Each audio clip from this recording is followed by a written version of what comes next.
When the sun goes down, the stars come out. From deep in the heart of Texas, it's the Star at Night. Coming to you from the Cowboys facility at the Star in Frisco. With your hosts, Kelsey Charles and David Hellman.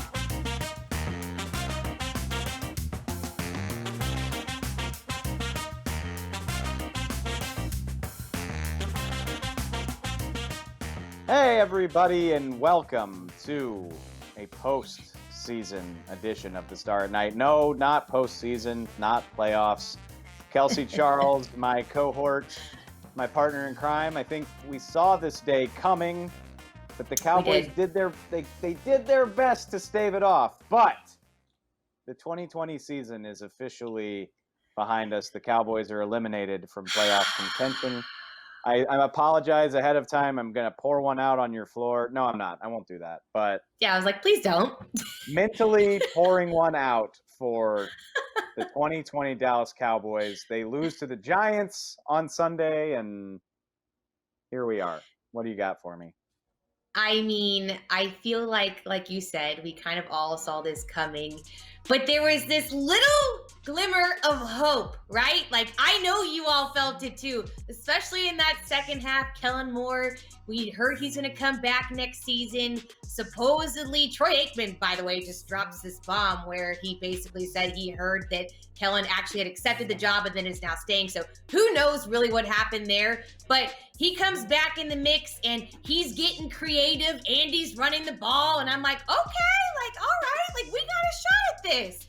And then no dice. And just like that, the season is over. Dave, I've been doing this for I don't know how many years now, and it never ceases to amaze me how shockingly abrupt the end of the year always is. And it's just poof and done. So I guess, like you said, none of us are really surprised. I think this team was struggling to truly put all the pieces together and be who we know or at least expect them to be. But, I guess at the very least, we can take some silver linings, some key learnings. I'm not sure I would go as far as to say we have some things to build upon for next year, maybe slightly, but I would more say there were some learning opportunities and things that we can do differently, because I would hate to take any experience and not take something away from it. So I'll just say that. You're a negative Nancy. You're a big negative Nancy. There's all kinds of things that we can build on, whether it's the ridiculous amount of growth and development that this banged up offensive line had to undergo, the emergence of my guy Dalton Schultz, Dalton Schultz, our favorite guest here on the Star at Night. CeeDee Lamb, I know he dropped a big pass yesterday. I don't care. He had a great year. I'm going to leave all of the big developments on the offensive side of the ball. I don't have a ton of nice things to say about the defense. Randy Gregory? Okay, you know what? Great point. The reemergence of the Gregs. That's a really good point. What I was going to say is, like, there's so many other outlets you can go to, or so many other shows you can go to argue about, like, should McCarthy have challenged, or why did they collectively wet the bed in the red zone on that final possession where Andy Dalton got intercepted. Now that I've had a day to process it, I'm past it. Like, I don't care about that. And I always get I get sentimental. They call it garbage bag day in the NFL. Like, this is the day that the team cleans out their lockers. Typically, you just see guys stuffing stuff into garbage bags because they don't know if they're ever going to come back. And you combine that, like, this team will be completely different. This group of guys will never be together again. And on top of that, they had to go through a global pandemic to play these 16 games. They're bonded forever. Yeah. Oh my God. Absolutely. It wasn't a good season by any stretch of the imagination. But at the same time, Zeke Elliott said it yesterday. This team was 3-9 3 weeks ago and left for dead. And they made it dramatic. They made it interesting. I appreciate them for that. It's not a season I'm eager to relive, but it was definitely memorable. And I will applaud the 2020 Cowboys for that. I definitely agree with you, my friend. All right. Well, lots of memories as we continue to wrap up this 2020 season. But there's another team who decided to wrap up their 2020 season in an interesting way this if you want to get spicy. evening. Yeah. We are going to discuss the Philadelphia Eagles and what went down last night. WFT in that game coming up next. Stay with us. Hi guys, Mickey Spagnola here, and if you want the best analysis on the Dallas Cowboys during the season, join us every day during the week on Mick Shots. We come on at 1:30 on DallasCowboys.com and all the other Dallas Cowboy platforms. I'm on there every day along with Bill Jones and former Cowboys cornerback Everson Walls, who gives us a unique perspective on the team, having played this game and having led this team in interceptions for several years. So don't forget, it's Mick Shots daily, 1:30 on DallasCowboys.com.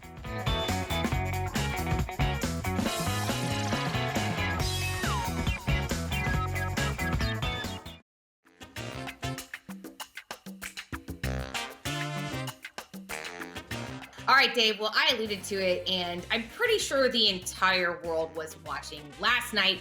Sunday Night Football. It was the big NFC East or NFC Least dumpster fire bowl of a showdown. The Philadelphia Eagles and the Washington football team faced off to see, well, who was going to make it to the postseason and truly how this whole draft order is going to shake out. So, needless to say, the New York Giants were very happy to beat the Cowboys, but their fate was in the Eagles' hands. And I would like to go as far as to say that I'm pretty sure the men in green just completely stuck it to them, or at least that is what it looked like. I'd love to get your thoughts on just Doug Peterson benching Jalen Hurts for Nate Sudfeld. But not only that, Carson Wentz was a healthy scratch. I mean, the whole entire team wasn't even playing, it felt like. Yep. And it made no sense. It made perfect sense to me. And first of all, let's say the man in green, or actually Doug Peterson might have been wearing a black windbreaker yesterday. I don't remember, but it sure looked like his players were playing really hard. It sure looked like his starting quarterback, Jalen Hurts, was confused after the game about why he didn't finish it. So I don't want to say the men in green. I think Doug Peterson and maybe a few people up the chain of command, Howie Roseman, said, maybe we don't really want to win this thing that bad. Maybe we'd rather pick 6th than 9th. And maybe we'd rather stick it to the Giants, who live 90 miles up the turnpike from us in New Jersey. I know it feels like ancient history because the Giants have been bad for a while, but that is a pretty fierce rivalry in its own right. And I think Doug Peterson knew exactly what he was doing. And here's the thing, Kelsey. I'm here for it. I am here for the pettiness of saying, screw you guys. You are not going to go to the playoffs off of our hard work. We'll let Washington have it. Washington hasn't won a playoff game in forever. Who cares what they do? But it ain't going to be you, New York. It ain't going to be you benefiting off of our toil and effort while we're stuck picking in the top 10 in the draft. So I know I'm in the minority on this, but good on you, Philadelphia. Good on you for trying to make as many people unhappy as possible.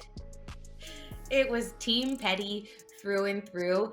And big shouts out to the broadcast team, Chris Collinsworth and Al Michaels, just trying desperately to scoot their way around the issue, protect the shield, not completely call out what was happening, but at the same time, truly question whether or not a talent evaluation was necessary for a guy they've had on the team for, 4 years. So it was, at the end of the day, it was one of those things where pick 9 versus pick 6, it matters. And I think especially what was important for me to hear, listen, I felt bad for some of these guys. I felt bad for the Zach Ertzes, who probably won't be playing there next year. But at the end of the day, when you think realistically, you take a step back from the GM's line of sight, I get why they did it. But it was very interesting to me to have Jason Kelsey, maybe not even a month ago, come out and had this great, amazing speech as to why you play to win no matter what. And I couldn't help but think in that moment with Jalen shaking his head, and he's just completely confused as to why they're doing what they're doing. He didn't seem super thrilled about it, and I guess rightfully so. Does that affect the morale of the team going into the next year and their belief and trust in this coaching system and this actually entire organization, that they really truly do have the current players back? Hey, you know what?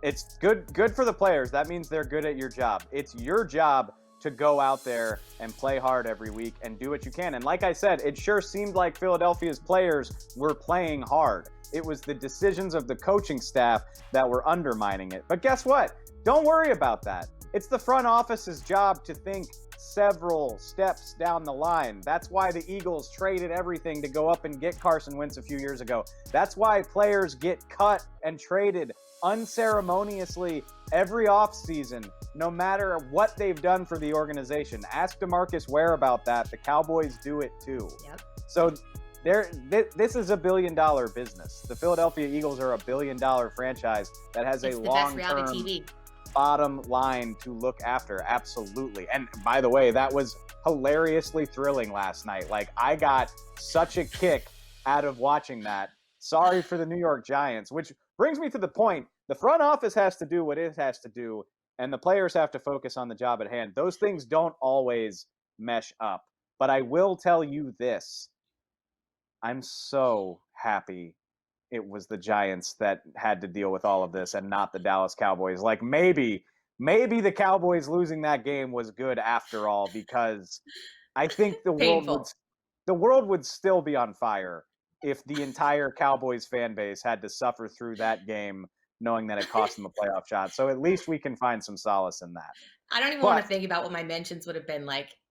Terrifying. It would still be a nuclear disaster. And so at least there's a silver lining there. So, hey, Philly, you did what you had to do. I personally don't blame you for it. A lot of people will. That's your problem to deal with. Meanwhile, Philly for never. We're going to bring it back to the Dallas Cowboys, and we're going to finish up 5 big storylines, 5 big questions facing this team as we move forward into 2021. Stay with us.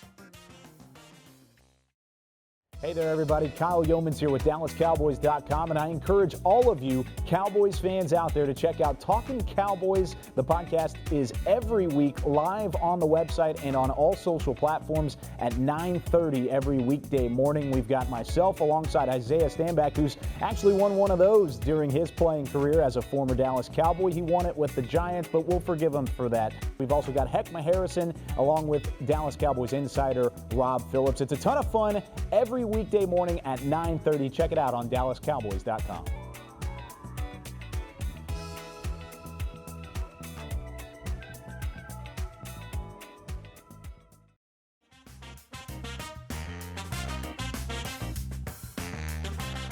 All right, Dave. So the Cowboys' official season may be over, but that doesn't mean the storylines aren't still abundant. I've got a lot of questions going into this offseason, and I'm sure you do too. So why don't we just go ahead and dig in? And I'd like to get your thoughts. There's no offseason. Let's go. No. On where you think the chips may land for the following scenario. So we're going to do the top 5 questions that we've got this offseason, starting with number 5. Does Sean Lee, the general, return? I think if he wants to, he probably can, but just trying to read the tea leaves, I won't be surprised if this is it for him. Obviously, the storylines about him potentially be entering coaching are abundant. I think he would be wonderful at it. We'll see if that means Dallas. If you're asking me for a split-second decision, I think this might have been it for him, but I hate betting against him. I feel like I didn't do a good job there, but that's where I'm at. No, I think Coach Lee could make some sense. I'm not going to go as far as name him DC, but it's in the man's blood. He can't not. So that's kind of where my head's at too. Okay, we talked about it at the top of the show, the Dallas offensive line. Literally nobody from day one was left standing except maybe Connor Williams. So my question for you is, what does this thing look like in 2021? Do we just get everybody back like a big happy family, or is it more complicated than that? I was going to say, I hope there's changes to the 2021 offensive line, because this past season was not ideal. Continuity is key in this regard, and especially with this position group, and that was the last thing this Cowboys team had. So I think you're going to see people like Lyle Collins come back, Zach Martin. He mentioned that he probably would have been ready to play if postseason games would have happened. But also I think there's things to look out for. Like Joe Looney is up for a new contract, and that could mean that maybe he doesn't return to the Cowboys team. So there's lots to keep an eye out for next year. I definitely see some changes happening. I'll be interested to see what rotations from the 2020 season will actually stick, though, if the team liked some of these moves enough they had to end up making to fill some of these gaps to carry them over to the next season. So be on the lookout for that for sure. A lot of people are going to talk about moving on from Tyron Smith or potentially drafting his replacement over the next few months, and that's fine. But I refuse to believe we've seen the last of Tyron playing on the left side of the line. Really hope I'm right about that. I hope you are too. All right, so let's see what you think about this then, my dear friend. Will the Cowboys get a playmaker to help this defense at the number 10 spot in the NFL draft this year? What do you think? Producer Caden just flouting all of the draft rules possible when he asks this, because CD Lamb already taught us that you take the best option. And if it's Kyle Pitts, you're damn right I would do it. But in light of that, or in spite of that, I'll say the odds are higher than not that it'll be a defensive player. I think there will be some good cornerbacks there for them if they want one. Patrick Surtain, Caleb Farley. Micah Parsons, the Penn State linebacker, is another name. You think Surtain's at 10? It's more. I think it's more likely that they do that at 10 than if they had been at like 4 or 5. Yeah, like I think 10 is doable. We don't know that for sure, but if you're asking me to like handicap the draft pick right now, I think defense is the way to go. But Kyle Pitts, though. Prayers up, because I love some defense too, but I am on board with Kyle Pitts. You've hyped me up enough about him, so stack the tight end rune, baby. I'm here for it. Okay, what else do we have on producer Caden's rundown here? He says, oh, good. You get to go on the spot. I'm excited about this. What's going to happen with Mike Nolan and the defensive coaching staff? What do you think? This is something that could happen very quickly. We won't have to wait long to figure this out. So what do you think? Well, we know the OC is coming back, but let me just go ahead and say this. Mike McCarthy did not commit to the DC coming back in his post-game press conference, and he talked a lot about how evaluations would be happening. I took his nebulous response as maybe not the best sign for Nolan, but then again, I feel like this team could make a case for potentially how well, I would say well with parentheses, this defense has performed in the last couple of games. Not to mention a pandemic, but I think the major thing with this defense is they didn't ever seem to find their identity, or if they even had it in the first place. So I think those problems will outweigh the current situation at hand, and I could definitely see a change happening in that role come 2021. So here's a tip, just a tip from my years being around the Cowboys. They do everything by their own rules and on their own timeline.